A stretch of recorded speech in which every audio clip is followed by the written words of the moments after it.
Hello दोस्तों, जय हिंद। मैं पार्थ पांडे आप सभी का स्वागत करता हूं मेरे चैनल पार्थ जीएस सेंटर पे।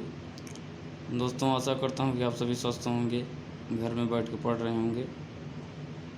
पढ़ते रहिए दोस्तों, क्योंकि पढ़ाई करते रहेंगे तभी कुछ हो सकता है। बिना पढ़े बिना मेहनत करे कुछ नहीं हो सकता।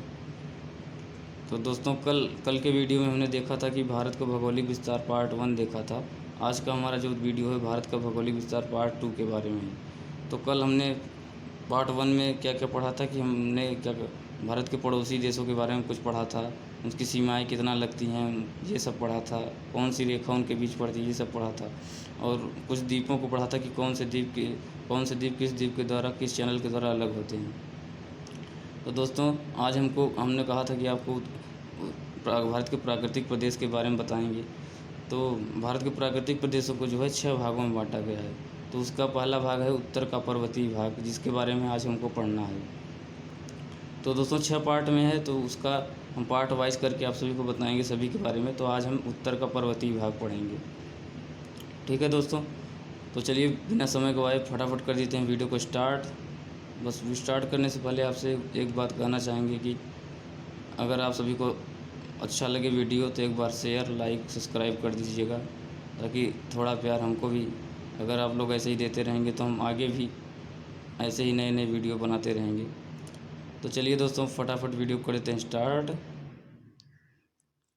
और देखते हैं यहाँ पे।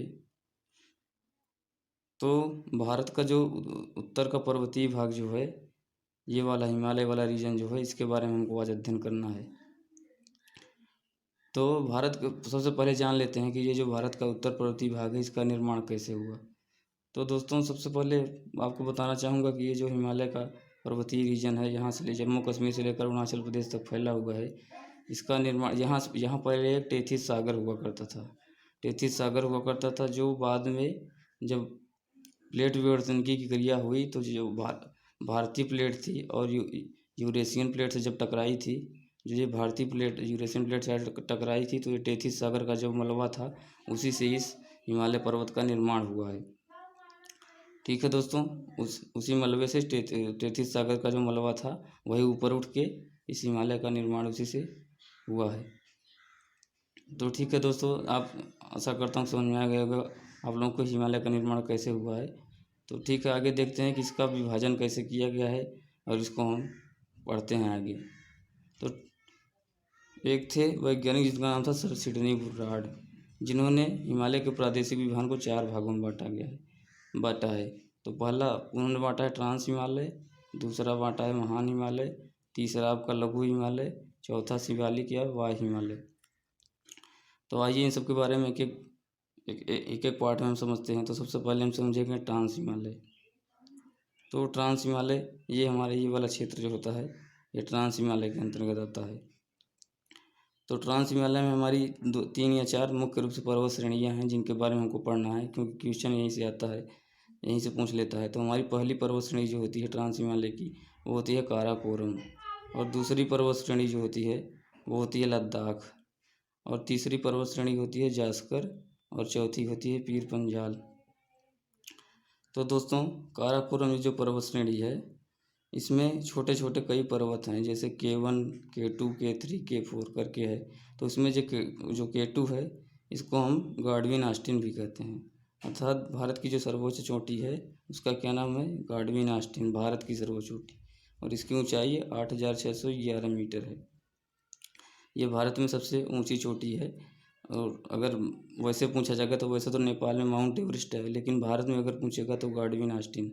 और इन सब का जो है क्रम पूछ लेता है कभी कभी एग्जाम में, कि ट्रांस हिमालय में पाए जाने वाली पर्वत श्रेणियों का उत्तर से दक्षिण दिशा में क्रम पूछ लेता है। तो उत्तर से दक्षिण अगर पूछेगा तो आप लोग जानते हैं ये उत्तर होता है, इधर वाला दक्षिण होगा। तो उत्तर से दक्षिण वैसे आएंगे तो सबसे पहले कौन सा होगा, काराकोरम होगा, उसके बाद लद्दाख होगा, उसके बाद जास्कर होगा, उसके बाद पीर पंजाल होगा। दोस्तों, इस ट्रांस हिमालय की जो होती है, इसकी औसत ऊंचाई जो है 6,000 मीटर होती है। मतलब यहाँ जो भी पर्वत श्रेणियाँ पाई जाती हैं उनमें औसत ऊंचाई जो है 6,000 मीटर तक होती है। अब लद्दाख में देखते हैं, तो लद्दाख में एक पर्वत श्रेणी में एक पर्वत है जिसका नाम है राकापोसी। राकापोसी एक ऐसी इसकी ये विशेषता है कि ये खड़ी ढाल वाला पर्वत है, अर्थात ये एकदम खड़ा पर्वत है। अगर इससे आप यहाँ से खड़े होकर एक ढेला भी या पत्थर फेंक देते हैं तो सीधा ये नीचे आके गिर जाता है। मतलब इसका मतलब कहीं रुकेगा नहीं, ये एकदम सीधी खड़ी ढाल वाला पर्वत है जिसको हम राकापोसी कहते हैं। तो दोस्तों ये था हमारा क्या कहते हैं ट्रांस हिमालय, जिसमें हमने जाना कि इसकी औसत ऊंचाई 6000 मीटर है। इसमें 4 प्रकार की पर्वत श्रेणियाँ पाई जाती हैं। और सबसे मेन बात ये कि जो जो इसका ट्रांस हिमालय का जो क्षेत्र है ये अवसादी चट्टानों से बना हुआ है। अब देखते हैं दोस्तों हम लोग महान हिमालय के बारे में। तो ये हमारा ट्रांस हिमालय था। अब इसके नीचे ये जो पार्ट होता है ये महान हिमालय का पार्ट होता है, ये वाला ये पार्ट ये महान हिमालय हो जाएगा। उसके बाद इसके नीचे थोड़ा सा लघु हिमालय हो जाएगा और ये नीचे वाला शिवालिक या वाह हिमालय हो जाएगा। तो दोस्तों आइए समझ लेते हैं महान हिमालय के बारे में। तो हिमालय की जो महान हिमालय जो है ये हिमालय पर्वत की सबसे यह पर्वत श्रेणी जो है सबसे ऊंची पर्वत श्रेणी है, क्योंकि इसका जो औसत ऊंचाई जो है वो 6100 मीटर से भी अधिक है। यानी महान हिमालय में जितनी पर्वत श्रेणियाँ पाई जाती हैं उसकी औसत ऊंचाई लगभग 6100 मीटर के आसपास है। इसमें जो है हिमाद्री या बृहत्तम हिमालय भी कहा जाता है। महान हिमालय तो कहा ही जाता है, इसको हिमाद्री या बृहत्तम हिमालय भी कहा जाता है। और दोस्तों क्या कहते हैं कि इस पर्वत श्रेणी की लंबाई जो है वो सिंधु नदी से लेके ब्रह्मपुत्र की नदी के मोड़ तक, ये जो है यहाँ से आपको देखो सिंधु नदी निकलती है मानसरोवर झील से, मानसरोवर झील से सिंधु नदी यहाँ से निकल चली जाती है। तो यहाँ से सिंधु नदी के ये क्षेत्र से क्या कहते हैं ब्रह्मपुत्र नदी जो यहाँ से आती है यहाँ तक इसका होता है। यानी महान हिमालय जो है हमारा आपका अगर पर्वतों के हिसाब से देखें तो यहाँ एक पर्वत होता है जिसका नाम है नंगा पर्वत।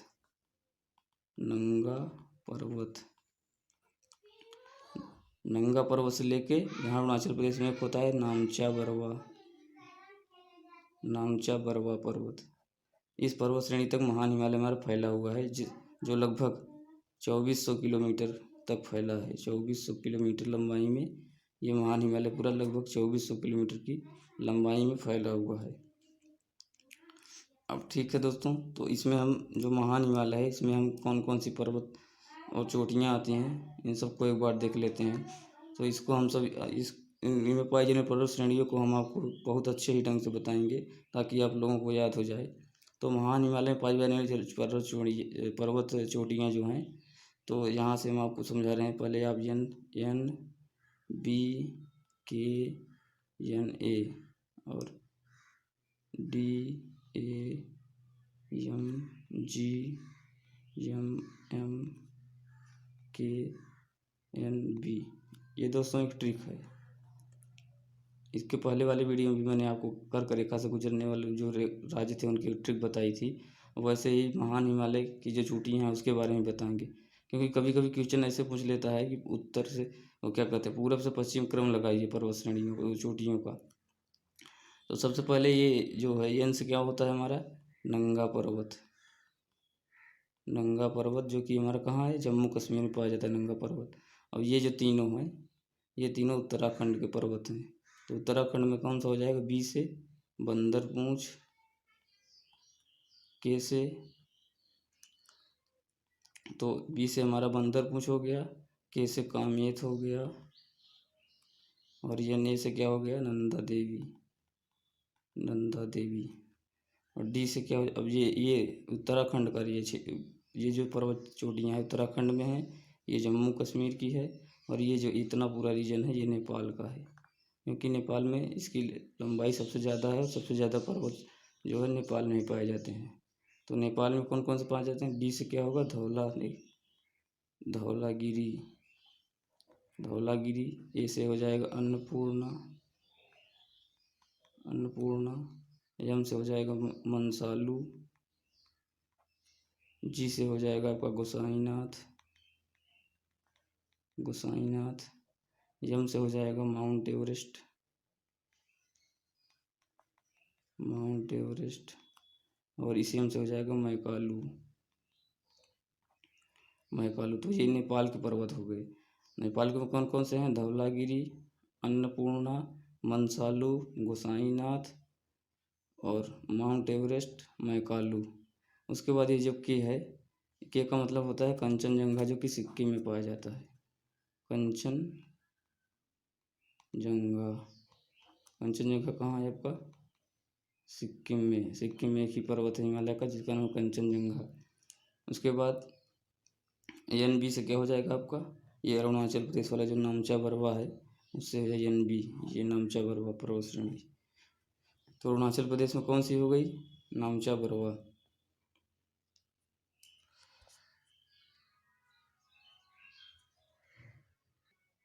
अब देखिए दोस्तों, आगे जो हम बताते हैं आपको कि ये जो बंदर पूंछ है और ये कामेत है, तो बंदर पूंछ और कामेत आपका उत्तराखंड में पड़ता है। तो इसके बीच हमारे कुछ धार्मिक स्थल पाए जाते हैं। धार्मिक स्थल क्या मतलब, वही पर्वत ही, पहाड़ ही हैं, पर्वत ही हैं, लेकिन उनको हम धार्मिक दृष्टि से मतलब यहाँ लोग जाया भी करते हैं। तो बंदर पूंछ और कामेत के बीच, इन दोनों के बीच पाए जाते हैं। केदारनाथ आपका पाया जाता है, केदारनाथ, बद्रीनाथ, बद्रीनाथ हो गया आपका, त्रिशूल हो गया, गंगोत्री हो गया और यमुनोत्री हो गया। ये सारे जो होते हैं पर्वत श्रेणियाँ, पहाड़ जो होते हैं वो बंदरपूछ और कामेत के बीच उत्तराखंड में पाए जाते हैं। कौन कौन से हैं? केदारनाथ, बद्रीनाथ, त्रिशूल, गंगोत्री, यमुनोत्री। ठीक है दोस्तों, तो आशा करते हैं आप सभी को यहाँ तक समझ में आया होगा। अब दोस्तों कुछ पर्वत श्रेणियाँ हैं जिनकी ऊंचाई भी कभी कभी पूछ लेता है, तो सब उसको आपको मालूम होना चाहिए। सबसे पहले आप माउंट एवरेस्ट की जान लीजिए। तो माउंट एवरेस्ट की ऊंचाई कितना है? तो आपका 8,848 मीटर। माउंट एवरेस्ट की कितना है? 8,848 मीटर। उसके बाद मैकालू की भी पूछ लेता है कभी कभी। तो मैकालू की आपकी है 8,481 मीटर, इस मैकालू की ऊंचाई है। उसके बाद अन्नपूर्णा की देख लेते हैं। तो 8,000 इसका किसकी इस अन्नपूर्णा कितनी है? तो 8,078 मीटर। 8,078 मीटर किसकी है? अन्नपूर्णा की है। और क्या कहते हैं? कंचनजंगा, ये सबसे इम्पोर्टेंट है क्योंकि कंचनजंगा जो है, इसके बाद क्या कहते हैं आपका, गाडविन आस्टीन के बाद सबसे ऊंची यही है। तो इसका कितना है? तो इसका है आपका 8,598 मीटर। 8,598 मीटर कंचनजंगा।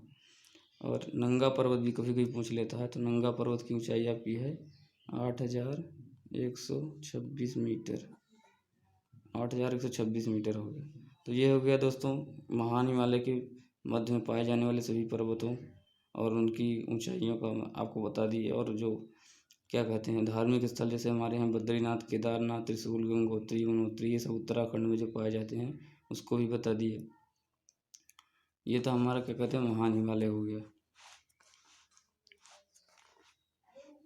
ठीक है दोस्तों।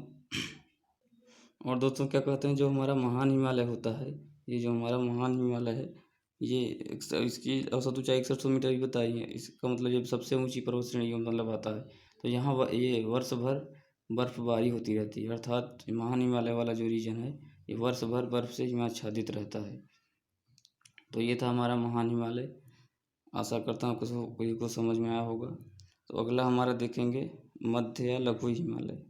तो ये जो है हमारा, इसको कहते हैं मध्य या लघु हिमालय। मध्य या लघु हिमालय, ये तीसरा। तो मध्य या लघु हिमालय के बारे में हम लोग आइए जानते हैं। तो यह मध्य लघु हिमालय पर्वत श्रेणी जो है वह हिमालय के दक्षिण में उसके समानांतर फैली हुई है। अर्थात हिमालय के जो है यह दक्षिण भाग में समानांतर फैली हुई है। इसकी ऊंचाई जो है, औसत ऊंचाई 1800 से 3000 मीटर तक है। यानी मध्य हिमालय की औसत ऊंचाई कितना है? तो 1800 से 3000 मीटर। 1830 से 3000 मीटर मध्य हिमालय की क्या है? औसत ऊंचाई है। और इसमें अधिकतम ऊंचाई जो है 4500 मीटर तक पाई जाती है। औसत ऊंचाई जो है 1800 से 3000 और औसत ऊंचाई 4500 मीटर पाई जाती है।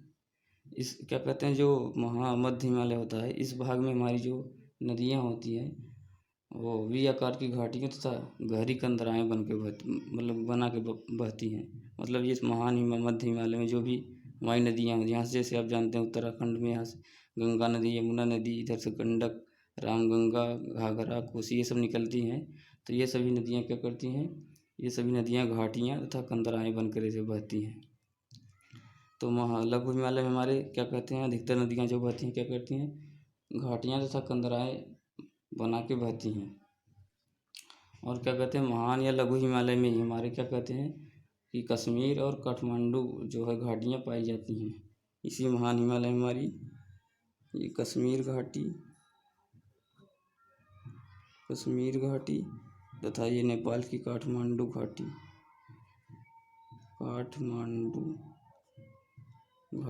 ये दोनों बहुत फेमस हैं। तो महान मध्य हिमालय में हमारी कश्मीर घाटी और काठमांडू घाटी और एक और है कुल्लू घाटी, यहाँ पाई जाती है कि कुल्लू घाटी।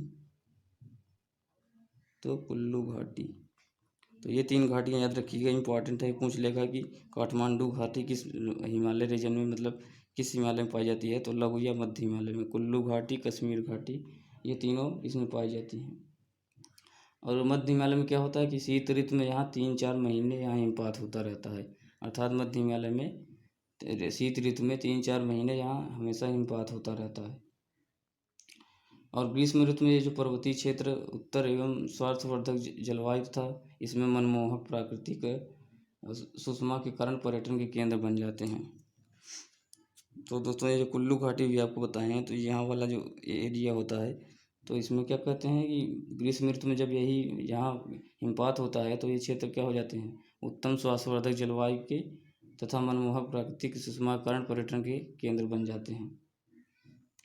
और इसमें क्या कहते हैं, जो हमारा महान या लघु मध्य या लघु हिमालय होता है, इसमें जो होता है अभी बताएं, जैसे पीर पंजाल, तो पीर पंजाल जो श्रेणी होती है ये लगभग इसी में आ जाती है। ये हमारा महान लघु हिमालय यहाँ से यहाँ रहता है, तो पीर पंजाल हमारा लगभग इसी में आ जाता है।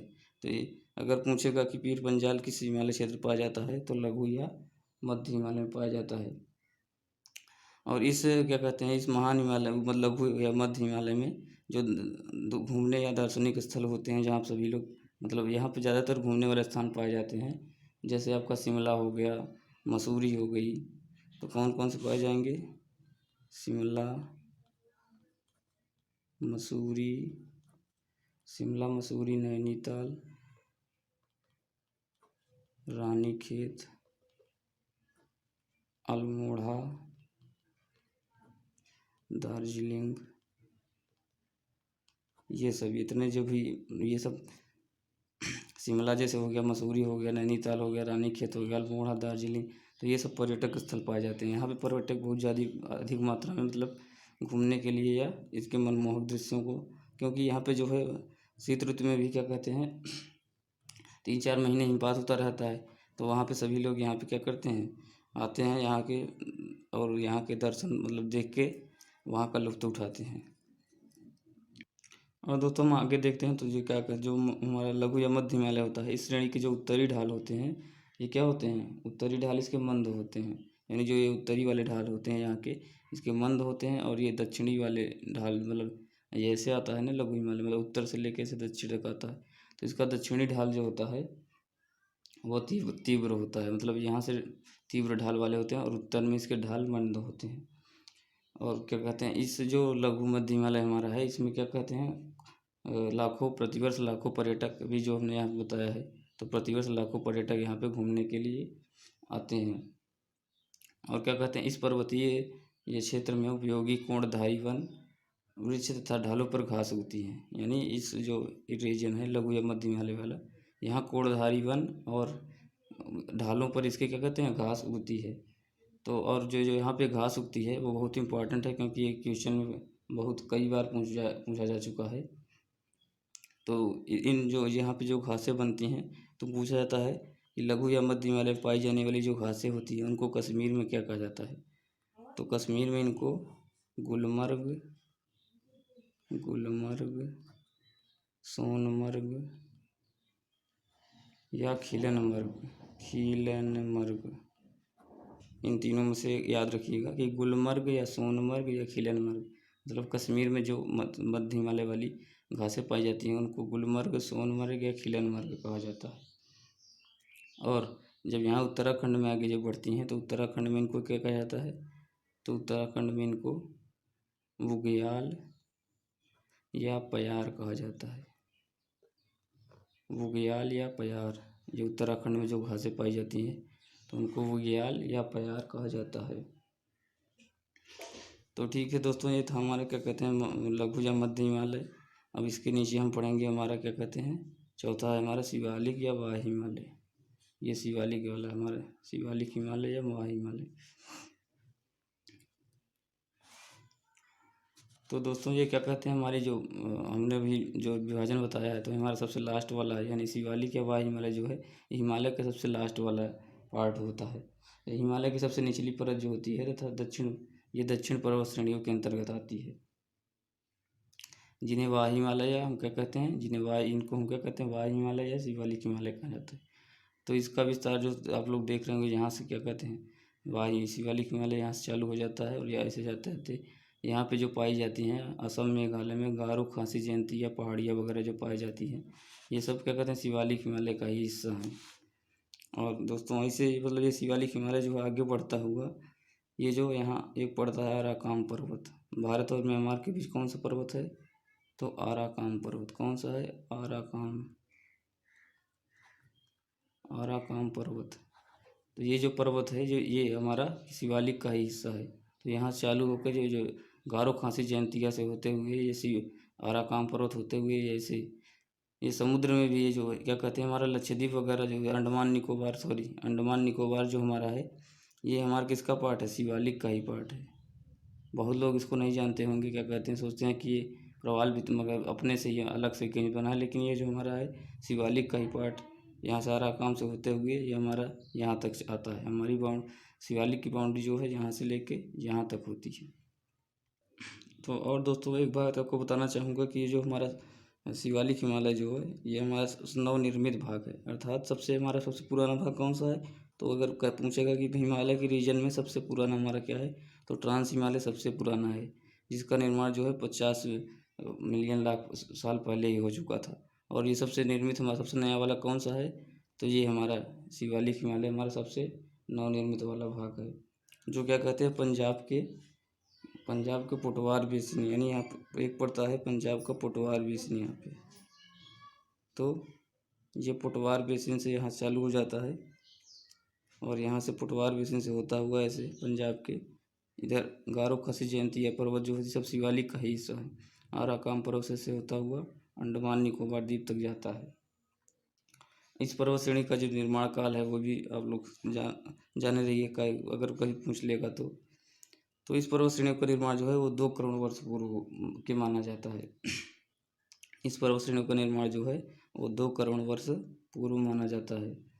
और ये पर्वत श्रेणियों का निर्माण कैसे हुआ, तो समझ लीजिए कि इन जो पर्वत श्रेणियाँ शिवालिक वाली हैं, इनका निर्माण जो है यहाँ से जो सभी नदियाँ निकलती हैं वो अपने साथ क्या करती हैं, अवसाद लेके आती हैं। तो इन्हीं अवसादों के निक्षेप से इस पर्वत श्रेणी का निर्माण हुआ है। अर्थात जैसे गंगा हो गई, यमुना हो गई, घाघरा हो गई, रामगंगा, गंडक, कोसी, तो ये सब जो नदियाँ का जो अवसाद या निक्षेप होता है, उन्हीं से इस शिवालिक पर्वत श्रेणी का जो है निर्माण अवसाद से निर्माण हुआ है इसका। अब देखते हैं दोस्तों कि जो हमारी शिवालिक पर्वत श्रेणियाँ हैं इनकी मतलब औसत ऊंचाई कितनी है। तो शिवालिक पर्वत श्रेणी की औसत ऊंचाई जो है वो 900 से, इनकी जो है औसत ऊंचाई 900 से 1200 मीटर तक है, 900 से 1200 मीटर तक है। अब ये तो हमने बता दिया उत्तराखंड तक यहाँ भारत में पाई जाती हैं, लेकिन इसका विस्तार इस तरफ भी पाकिस्तान की साइड में भी पाया जाता है। तो पाकिस्तान में हमारी जो हिंदू कुश यहाँ से ये जो पर्वत श्रेणी यहाँ से ऐसे आती है, हिंदू कुश पर्वत श्रेणी और सुलेमान कीर्तहर। तो याद रखिएगा पाकिस्तान में हिंदू कुश, सुलेमान तथा कीर्तहर। तो कीर्तहर की जो पहाड़ियाँ होती हैं, इन तीनों पहाड़ियाँ पाकिस्तान में, ये हमारे ट्रांस हिमालय का हिस्सा होती हैं। ये कौन सी, हिंदू कुश, सुलेमान तथा कीर्तहर पहाड़ियाँ जो होती हैं वो शिवालिक का ही हमारे हिस्सा होती हैं। और इसकी औसत ऊंचाई भी बता दी हम आपको कि 900 से 1200 मीटर होती है, पाई जाती है। और इनमें क्या कहते हैं, इनमें 2 सबसे महत्वपूर्ण दर्रे पाए जाते हैं, जिनमें से एक का नाम है खैबर बोलन। तो इनमें 2-3 दर्रे पाए जाते हैं जिसको आप लोग लिख सकते हैं। तो कौन कौन से पाए जाएंगे? खैबर, बोलन, एक और होता है शायद गोमल। गोमल 3 दर्रे जो हैं इसमें शिवालिक हिमालय में पाए जाते हैं। शिवालिक हिमालय। तो शिवालिक हिमालय में ये 3 दर्रे पाए जाते हैं, खैबर, बोलन और गोमल। तो ये खैबर दर्रा जो है, सब आप सभी अगर हिस्ट्री पढ़े होंगे तो आप सभी को ध्यान होगा कि खैबर दर्रे से होकर ही जो क्या है, सिकंदर हमारे भारत में प्रवेश किया था। यानी इधर हिंदू कुश पर्वत से होता हुआ ऐसे आया था और खैबर दर्रे से ही भारत में सिकंदर ने प्रवेश किया था। ठीक है दोस्तों, तो ये था हमारा चारों पाठ, क्या कहते हैं, ट्रांस हिमालय हम आपको बता दिए, महान हिमालय बता दिए और लघु हिमालय बता दिए, शिवालिक हिमालय बता दिए। इन सब की मतलब पाई जाने वाली पर्वत चोटियों को बता दिए। ये ट्रांस हिमालय पे जो सबसे ऊंची पर्वत श्रेणियाँ हैं काराकोरम, तो इसमें कुछ आप छूट गया है, अभी ध्यान आया, हम आपको बता देते हैं। तो काराकोरम में कुछ ग्लेशियर पाए जाते हैं, जिनमें से कुछ का नाम जैसे सियाचिन, बाल्टेरो, सियाचिन हो गया, बाल्टेरो हो गया आपका, और तीसरा है बियाको और चौथा है हिस्पर। तो ये क्या कहते हैं, सियाचिन, बोल्टारो हो गया और बियाको और हिस्पर, चार ग्लेशियर जो है आपके काराकोरम में पाए जाते हैं। तो ये काराकोरम हमारा कहाँ पे से एकदम यहाँ, मतलब यहाँ पे स्थित है। ये जो पाक ऑक्यूपाइड कश्मीर वाला एरिया है जो ना, ये इतना पाक ऑक्यूपाइड हो कश्मीर वाला, तो यहाँ पे हमारा K2 यानी गार्डविन आस्टीन स्थित है। इसी काराकोरम में जो है सियाचिन, बाल्टेरो, बियाको और हिस्पर 4 जो है ग्लेशियर पाए जाते हैं। अब दोस्तों एक क्वेश्चन और पूछा जाता है, तो आपको हम बताना चाहेंगे कि जो हमारे ट्रांस हिमालय, महान हिमालय, लघु हिमालय या मध्य हिमालय और शिवालिक हिमालय को, मतलब दोनों को, मतलब जैसे ट्रांस हिमालय, महान हिमालय को कौन अलग करता है, ये भी पूछा जाता है। तो ये हम आपको बता दे रहे हैं। तो पहले हम यहाँ पे लिख लेते हैं। सबसे पहले आपका ट्रांस हिमालय और यहाँ पे महान हिमालय, और यहाँ पे क्या हो जाएगा, लघु या मध्य हिमालय, और लास्ट में कौन सा, शिवालिक हिमालय। तो ये क्वेश्चन पूछा जाता है कि ट्रांस हिमालय, महान हिमालय किसके द्वारा अलग होते हैं। तो ये दोनों अलग होते हैं सचर जोन से, सचर जोन। और अगर पूछेगा कि महान हिमालय, लघु हिमालय से किसके द्वारा अलग होता है, तो मेन सेंट्रल थ्रस्ट। तो ट्रांस हिमालय, महान हिमालय से सचर जोन द्वारा अलग होता है, महान हिमालय, लघु हिमालय से मेन सेंट्रल थ्रस्ट द्वारा, और मध्य हिमालय, शिवालिक हिमालय से ग्रेट बाउंड्री फॉल्ट के द्वारा अलग होता है। तो ये बहुत इंपॉर्टेंट है दोस्तों, इसको आप लोग नोट्स बना सकते हैं या तो अच्छे से याद कर लीजिए, क्योंकि ये इसमें से क्वेश्चन कई बार आ चुका है कि ट्रांस हिमालय, महान हिमालय किसके द्वारा अलग होता है। तो सचर जोन द्वारा अलग होता है, और महान हिमालय, लघु हिमालय किसके द्वारा, तो मेन सेंट्रल थ्रस्ट द्वारा, और लघु या मध्य हिमालय किसके द्वारा, तो ग्रेट बाउंड्री फॉल्ट द्वारा। अब जो हम ये विभाजन हम आपको बताएं सर सिडनी बुर्राह के अनुसार, तो इन्होंने पर्वत श्रेणियों के आधार पर किया है। अब एक और विभाजन किया गया है इस हिमालय का, तो वो नदियों के हिसाब से किया गया है, तो उसको भी हम आपको बता देते हैं। तो उसमें नदियों के हिसाब से जो किया गया है, तो एक हमारे यहाँ से जो नदी बहती है, इसका क्या नाम है, सिंधु नदी ऐसे चली निकल जाती है। तो नदियों के हिसाब से कैसे किया जाता है, बस इसके हम आपको बताएंगे कि कौन कौन सा उसके क्षेत्र है, उसका लंबाई कितना है, इतना बताएंगे, क्योंकि यही से पूछता है, बस हो गया। तो यहाँ पे एक सिंधु नदी बहती है यहाँ, और यहीं क्या ये सिंधु नदी शायद यहाँ मानसरोवर झील से निकलती है। तो यहीं मानसरोवर झील से एक निकलती है, सतलज नदी भी निकलती है यहीं से। तो सतलज नदी से होते हुए यहाँ आगे जाके चिनाब नदी में मिल जाती है। तो इन दोनों के बीच एक रीजन पाया जाता है जिसको हम कहते हैं पंजाब हिमालय। इसको क्या कहेंगे, पंजाब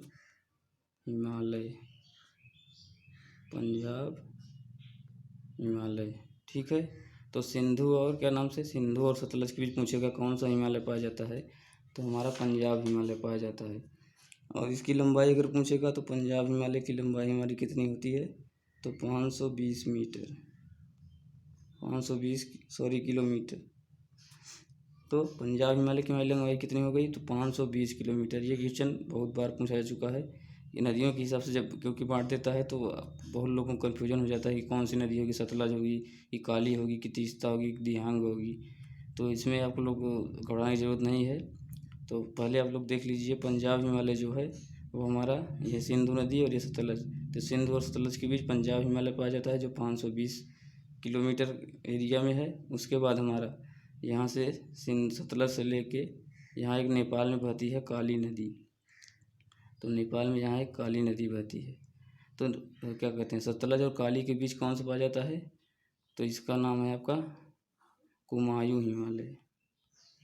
कुमायूं हिमालय। कुमायूं हिमालय। कुमायूं हिमालय सबसे छोटा होता है क्योंकि इसकी लंबाई कितनी है? 320 किलोमीटर। ध्यान रखिएगा, पूछा जाता है कि सबसे लंबे जो प्रादेशिक विभाजन नदियों के हिसाब से हुआ है उनमें सबसे छोटा कौन सा है? तो हमारा कुमायूं हिमालय हो जाएगा। अब इसके बाद हम देखते हैं नेक्स्ट कौन सा है। तो नेक्स्ट यहाँ से एक काली नदी की भी यहाँ एक नदी बहती है नेपाल के इधर साइड से, तीस्ता नदी। तीस्ता नदी बहती है। तो नेपाल इसको क्या कहते हैं, इनके बीच के क्षेत्र को कहा जाता है नेपाल हिमालय। क्या? नेपाल हिमालय। नेपाल हिमालय ये सबसे देखिए हमारा ये सबसे लंबा हिमालय है क्योंकि इसकी लंबाई हमारी कितनी है? तो नेपाल हिमालय की लंबाई है 800 किलोमीटर। 800 किलोमीटर लंबाई है नेपाल हिमालय की। अब ये नेपाल हो गया। अब यहाँ से लेकर तीस्ता नदी से लेकर एक जो ब्रह्मपुत्र नदी यहाँ के मतलब अरुणाचल प्रदेश में ब्रह्मपुत्र को दिहांग कहते हैं। तो जब ये ब्रह्मपुत्र नदी ऐसे यहाँ से, ब्रह्मपुत्र भी यहीं मानसरोवर झील से निकलती है। तो जब ऐसे होते हुए ब्रह्मपुत्र नदी इधर से अरुणाचल प्रदेश में आती है तो यहाँ पे इसको दिहांग कहा जाता है। तो यहाँ से यहाँ तक के एरिया को क्या कहा जाता है? तो इसको कहा जाता है आपका असम हिमालय। असम हिमालय। और इसकी लंबाई कितना है आपकी? तो असम हिमालय की 720 किलोमीटर। तो ये हो गया चारों विभाजन क्या कहते हैं नदियों के हिसाब से। तो सर सिडनी बुर्राट ने पर्वत श्रेणियों के हिसाब से बांटा था, ट्रांस हिमालय, महान हिमालय, लघु हिमालय, शिवालिक हिमालय के हिसाब से, जिसको हमने आपको चारों को विस्तार से बता दिया। और उसके बाद ये नदियों के हिसाब से इसको किया गया था वो भी मैंने आपको बता दिया। सबसे पहला आपका पंजाब हिमालय हो जाएगा सिंधु तथा सतलज के बीच। उसके बाद सतलज से काली के बीच आपका क्या हो जाएगा? कुमायूं हिमालय हो जाएगा, जिससे सबसे छोटा हिमालय है 320 किलोमीटर। उसके बाद क्या कहते हैं आपका यहाँ से काली से तीस्ता के बीच कौन सा? नेपाल हिमालय, जो कि सबसे लंबा है क्योंकि ये जो पर्वत श्रेणी है सभी आपने देखा है सबसे लंबी पर्वत श्रेणी यहीं पाई जाती है। तो लंबाई होगी तभी तो पाई जाएगी, इसलिए नेपाल हिमालय सबसे अधिक लंबा है, जो कितना है आपका 800 किलोमीटर सबसे लंबा। उसके बाद यहाँ से तीस्ता से लेकर दिहांग तक आपका यहाँ असम हिमालय है। असम हिमालय की लंबाई कितनी है? तो 720 किलोमीटर। अगर वरीयता के अनुसार पूछ लेगा तो क्या होगा? तो सबसे बड़ा आपका नेपाल हिमालय,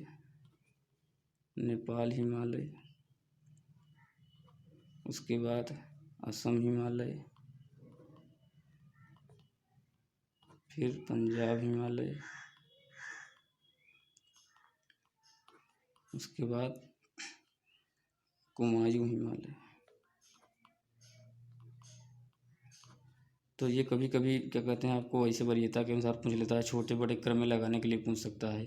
तो ये भी क्वेश्चन इंपॉर्टेंट है, इसको ध्यान से देखिएगा और हो सके तो नोट्स बना लीजिएगा, जिसको अगर एक बार में समझ में ना आया हो। और ये ट्रांस हिमालय महान हिमालय वाला जो अलग करता है, ये भी क्वेश्चन बार बार कई बार पूछा जा चुका है। तो दोस्तों ये था हमारा आज का वीडियो। आशा करता हूँ दोस्तों कि आप सभी को वीडियो अच्छा लगा होगा।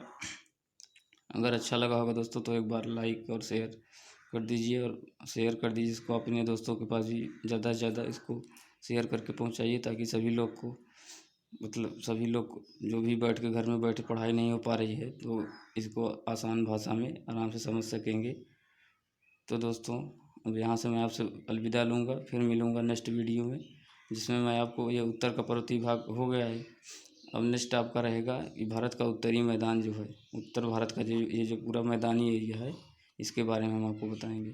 क्योंकि अभी हम आपको भारत के प्राकृतिक प्रदेश बता रहे हैं जिसमें 6 भाग है, तो ये पहला भाग हमारा आज कंप्लीट हो गया। तो इस नेक्स्ट हमारा टॉपिक क्या रहेगा?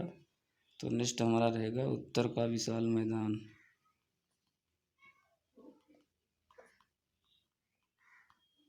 उत्तर का विशाल मैदान और दूसरा नेक्स्ट टॉपिक रहेगा। तो ठीक है दोस्तों, आशा करते हैं कि आप सभी को वीडियो अच्छा लगा होगा। ज़्यादा से ज़्यादा लाइक और शेयर सब्सक्राइब कर दीजिए, ताकि दोस्तों हमको भी लगे कि हाँ, हमारे मेहनत का कुछ फल आप लोग हमको भी दे रहे हैं। तो ठीक है दोस्तों, सभी से अलविदा लेना चाहूँगा। मिलते हैं नेक्स्ट वीडियो में। जय हिंद, जय भारत।